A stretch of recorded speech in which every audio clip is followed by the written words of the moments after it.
지금 여기서 올 방향을 봐야 되겠죠? 이렇게 보면 잘 안 보이시겠죠? 여기 보면 점점점점 뚫려 있죠, 여기가? 점점점점. 예, 근데 가장자리가 아예 여기가 조밀하게 짜졌어요. 지금 아마 잘 보이시나 모르겠어요, 여기 가장자리. 요 부분이 식서죠. 이렇게. 그죠? 식서. 예.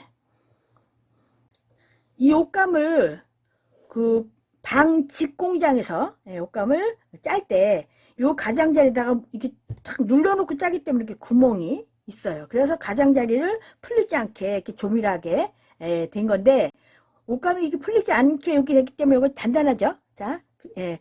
그리고 식서로 되는 부분이 옷감이 안 늘어나요. 이렇게. 그죠? 이렇게 잡아당기면 안 늘어나죠. 예. 그래서 여기 식서고 요 부분은 어떻게 해요? 푸서죠? 풀어지는 이렇게 푸서 식서. 식서가 안 늘어나고 단단하고 푸서는 약간 늘어나죠.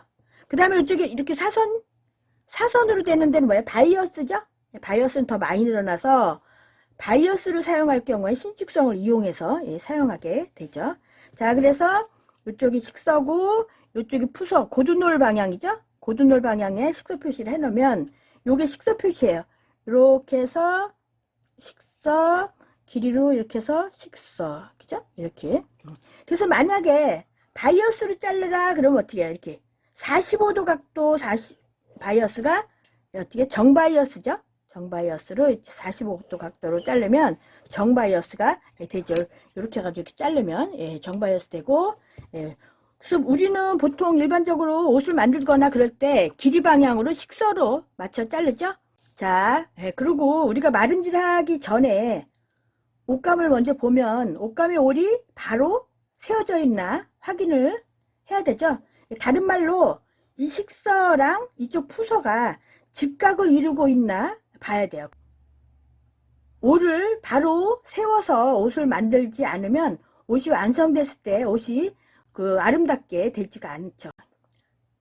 한복 옷감은 옷감이 성글죠. 그리고 평면 마름질을 해서 만들기 때문에 올이 맞지 않으면 소매 같은 데가 돌아가요. 그래서 옷감의 올을 바로 잡고 마름질을 해야 하는데, 만약에 옷감이 이게 틀어져 있을 경우는 여기 식서 부분을 이렇게 잘라내고 사용을 하는 게 제일 좋죠. 근데 만약에 옷감이 부족해서 식서를 써야 된다 그러면 여기를 이렇게 한 6, 7cm 한 번씩 가위밥을 이렇게 줘야 돼요.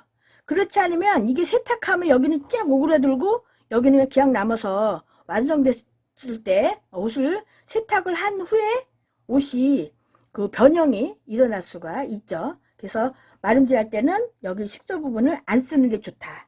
그런데 만약에 필요할 경우 너치를 주고 사용한다 하는 거죠.